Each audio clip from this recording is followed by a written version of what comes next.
वही है, हर जो टीचर की जो ड्रीम्स होती हैं, जिसलिए कोई टीचर बनता है, वही है कि खुशी सबसे ज्यादा मिलती है जब वो बच्चा, जो स्टूडेंट है, जिसको आपने। जय हिंद। आप सभी को शिक्षक दिवस की ढेर सारी शुभकामनाएं। आपके, हमारे या दुनिया के कोई भी इंसान हो, उस सबके जीवन में सफलता का सबसे बड़ा अगर किसी का हाथ होता है तो वो उसके शिक्षक का होता है। हम सभी के जीवन की जो सबसे पहली शिक्षक होती है वो हमारी माँ होती हैं। वो हमें ही सबसे पहले अक्षर ज्ञान वगैरह सिखाती हैं।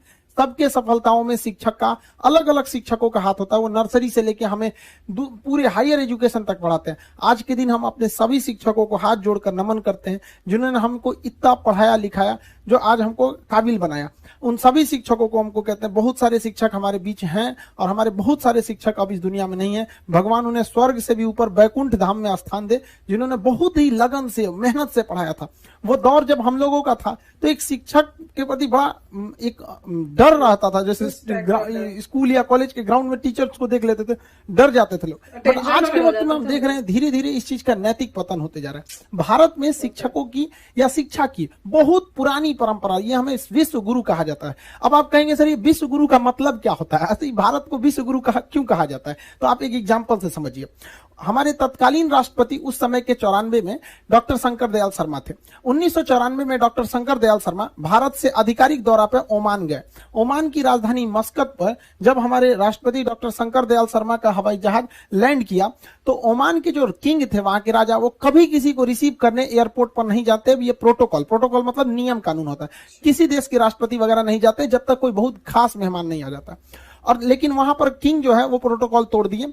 और अमूमन अगर कोई प्रोटोकॉल तोड़ के आता भी है तो वो रिसीव करने के लिए नीचे खड़ा रहता है और राष्ट्रपति खुद उतर के आते हैं। लेकिन ओमान के राजा के, यानी ओमान के किंग के साथ ऐसा नहीं हुआ। हमारे डॉक्टर शंकर दयाल शर्मा अभी हवाई जहाज में बैठे ही थे तो ओमान के किंग सीढ़ियों से चढ़कर खुद गए और डॉक्टर शंकर दयाल शर्मा को उनके सीट के पास से जाकर रिसीव करके उन्हें लेकर आए थे।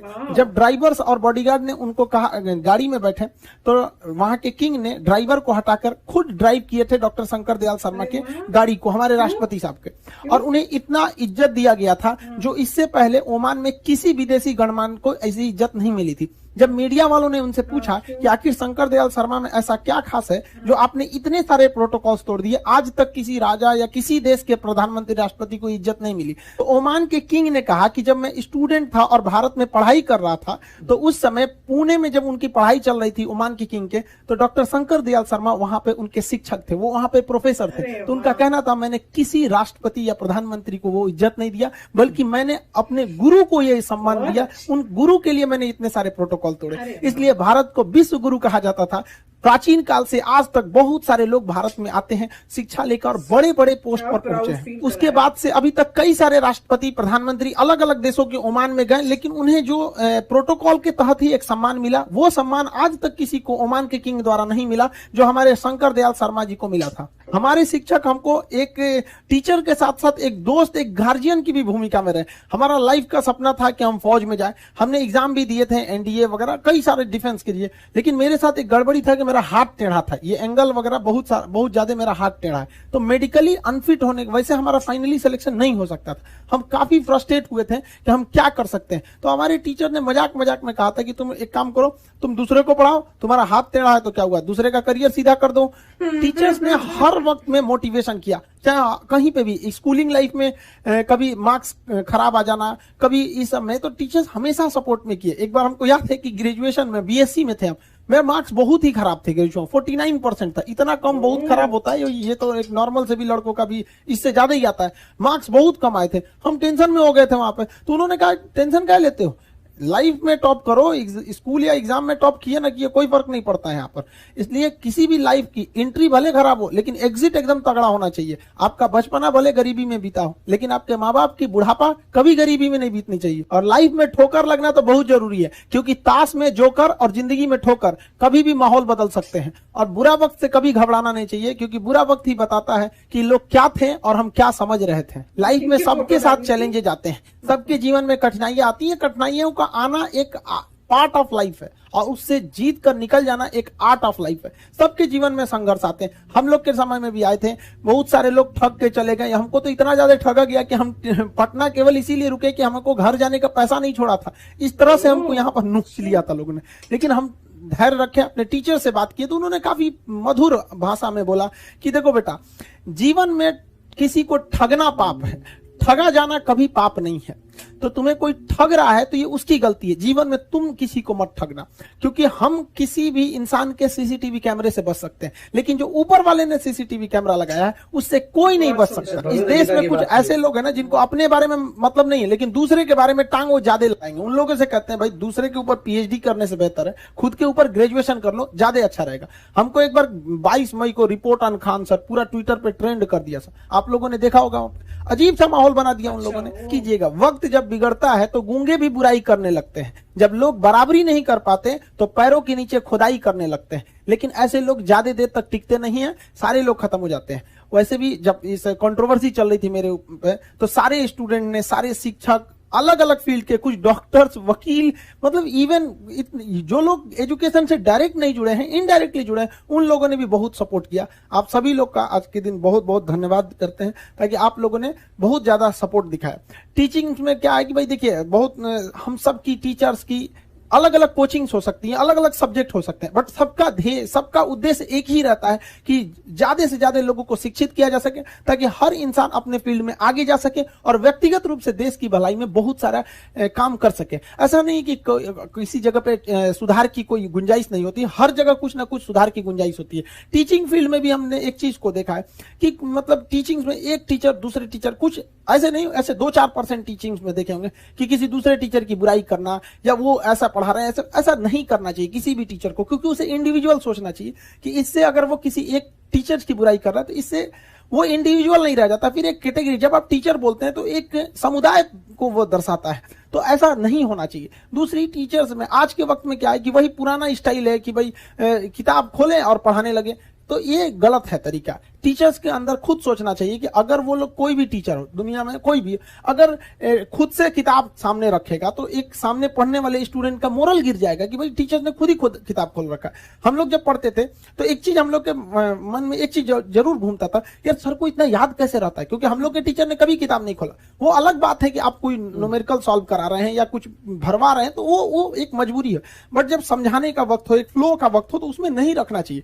ये सही नहीं है, क्योंकि इससे स्टूडेंट्स का क्या होता है, मोरल डाउन होता है। और स्टूडेंट्स लोग को भी कहते हैं कि भाई आपको क्या है कि एक टीचर का लेवल ऊपर होता है, स्टूडेंट का नीचे। अगर टीचर इस लेवल पे पढ़ाने लगे तो स्टूडेंट को समझ में नहीं आएगा, और स्टूडेंट एकदम नीचे रहेगा तो उसे भी समझ में नहीं आएगा। तो टीचर्स को क्या है कि अपनी भाषा वगैरह सरल करके थोड़ा स्टैंडर्ड नीचे लाना है लेवल को, और स्टूडेंट्स को घर पे थोड़ा एक्स्ट्रा मेहनत करके बराबर आना है, तब दोनों में अच्छे से समझ में आएगा। बट यहाँ स्टूडेंट्स को लगता है कि डर नाम का चीज नहीं है। गार्जियन को भी कहते हैं कि भाई आप अपने बच्चों को जी जान से मोहब्बत कीजिए, बट उस पर उस तरह से नजर रखिए जैसे दुश्मनों पर नजर रखते हैं, वरना वो बिगड़ेगा। दोबारा समय नहीं देता है किसी के पास में। लड़का को फ्रस्ट्रेट होता है तो एक बार अपना टाइम टेबल बनाएगा, सुधारेगा, भाई इतना ऐसा टाइम टेबल बनाओ जो दिल में रहता हो। और बहुत से लड़कों को देखते हैं कि सुबह 4 बजे उठते हैं, हमने अपनी लाइफ में कभी 4 बजे नहीं उठेंगे तो पूरा दिन डिस्टर्ब रहेगा। आप जिस समय कंफर्टेबल है उस समय उठिए, लेकिन हाँ एक बात जरूर याद रखिएगा, जितना जल्दी उठेंगे उतना ज्यादा आपके पास वर्क टाइम ज्यादा रहेगा। अब देर से सो के उठेंगे तो आप एक अच्छा सा वर्किंग टाइम को गंवा चुके रहेंगे। तो एटलीस्ट कोशिश कीजिए कि भाई बहुत से बहुत तो 6-7 के बीच में उठ ही जाइए, और पहले उठते हैं तो ये अच्छी बात है, लेकिन ऐसा नहीं है कि जो पहले नहीं उठते हैं उनके लिए बहुत गलत बात। आप जितना पढ़ सकते हैं अपनी कैपेसिटी के हिसाब से ही पढ़िए। आपकी बॉडी 8 घंटा नहीं सस्टेन कर पा रही है, आप 4 घंटा ही पढ़िए, बट धीरे धीरे उसको इंक्रीज कीजिए। हर चीज के लिए होता है, आप अपनी बॉडी के हिसाब से किसी काम को करिए। आप किसी भी काम को अगर लगातार 21 दिन करते हैं तो धीरे धीरे वो आपकी आदत बन जाती है, और अगर किसी काम को लगातार 90 दिन कर देते हैं तो फिर वो आपकी दिनचर्या बन जाती है। अब आप डिसाइड कीजिए कि आप अच्छे काम को करना चाहते हैं या गलत काम को। जहां आपको कंफर्ट मिलता है वो रास्ता कभी भी कोई मंजिल को नहीं ले जाती है, क्योंकि मंजिल वाला रास्ता काफी चुनौतीपूर्ण भरा होता है, उसमें कंफर्ट कभी नहीं मिलता है। संघर्ष से व्यक्ति को कभी नहीं भागना चाहिए, क्योंकि जीवन में जो कभी संघर्ष से परिचित नहीं हुआ, इतिहास गवाह है, वो कभी चर्चित नहीं हुआ। और जिंदगी हो या व्हाट्सएप, लोग हमेशा स्टेटस ही देखते हैं। जीवन में संघर्ष का आना बहुत जरूरी है, क्योंकि फूलों की हिफाजत कांटे ही करते हैं, माली तो बहुत बाद में आता है। और रिकॉर्ड वो तोड़ते हैं जिनके रगों में खून नहीं बल्कि लक्ष्य पाने के लिए जुनून दौड़ता हो। याद रखिएगा, जिस समय आपका किस्मत साथ न दे, समझ जाइएगा कि आपकी मेहनत आपका साथ देगी। किस्मत एक लिफ्ट की तरह होती है, कभी भी धोखा दे सकती है, लेकिन जो मेहनत होती है वो सीढ़ियों की तरह होती है। चढ़ने में तो थकान देगी, लेकिन कभी आपका साथ नहीं छोड़ेगी, आपको अपने मंजिल तक पहुंचाएगी। और बुलंदी पे चढ़ने के बाद आपको घमंड नहीं बल्कि एक सुकून मिलेगा कि मेहनत जरूर किए लेकिन अपनी मंजिल तक जरूर पहुंचे। स्टूडेंट लाइफ की सबसे बड़ी खराबी किसी चीज को कल पे टाल देना। आज टीचर्स ने पढ़ाया, कल रिवाइज करेंगे, आज लिखे कल इसको सॉल्व करेंगे।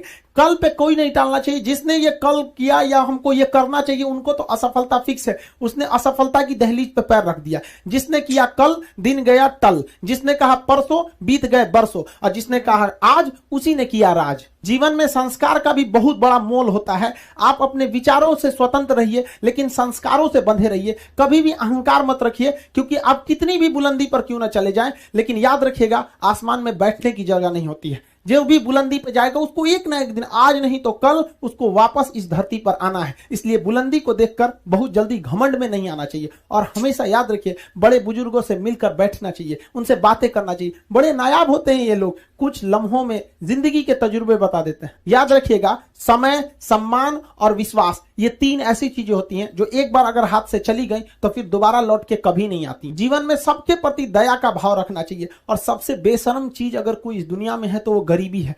कमबख्त उम्र का भी ख्याल नहीं रखती है। और किसी के वक्त का मजाक मत उड़ाइएगा जनाब, ये वक्त है सबके चेहरे याद रखता है। सबके प्रति दया और आदर की भावना रखिएगा। कभी जानवर मिले तो उनके लिए भी 2 रोटी निकाल लीजिएगा, क्योंकि जनाब इन्हें नहीं पता है कि खाने के लिए पैसे देने पड़ते हैं। हम सब टीचर्स डे मनाते हैं, मदर डे, फादर डे, कई सारे डे को मनाते हैं। काश एक रोटी डे होता कि कम से कम उस दिन तो देश के गरीबों को भरपेट खाना मिल सकता था। ये जिंदगी है, इसे सीखना बड़ा मुश्किल होता है, क्योंकि जब तक ये समझ में आती है ये आधी खत्म हो चुकी रहती है। इस जिंदगी में आप चाहेंगे कुछ, मिलेगा कुछ, बनना कुछ और रहेगा। बहुत ही ज्यादा अनसर्टेनिटी होती है इस जिंदगी में। हर कदम पर हमें कुछ ठोकरें लगती हैं और हमें कुछ ना कुछ सीखने को मिलता है। अगर बात करेंगे इस साल की, तो टीचर ऑफ द ईयर, इस बार टीचर ऑफ द ईयर कहेंगे तो कोविड-19 को कहेंगे, क्योंकि इसने बहुत अच्छों को सिखा दिया कि वो क्या थे। चंद गज 2 गज जमीन में दफनाया गया उसे, जो करोड़ों का मालिक हुआ करता था।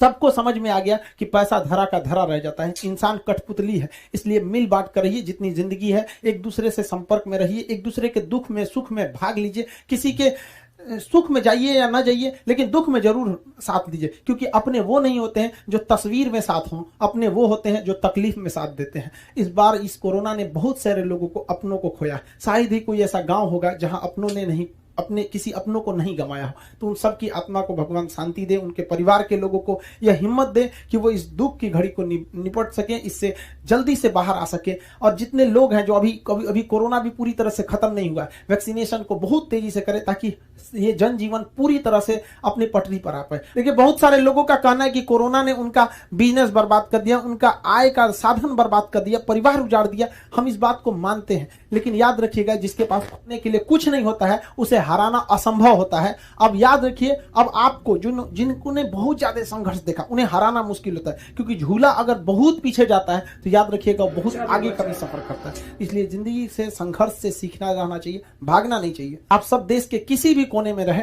हमेशा एक दूसरे का साथ दे, अपने गुरु का हाथ पकड़ के चले। जीवन में किसी के पैर पकड़ने की जरूरत नहीं पड़ेगी। देश के सारे स्टूडेंट्स को मेरे दिल से ढेर सारी शुभकामनाएं। उन्हें जल्दी से जल्दी भगवान सफल करें और अपने माँ बाप का सपना लेकर, वो जिस सपने को लेकर वो आगे बढ़े, जल्दी से जल्दी वो सपना पूरा करें, ताकि माँ बाप का भी सीना गर्व से चौड़ा हो सके। प्यारा बोला।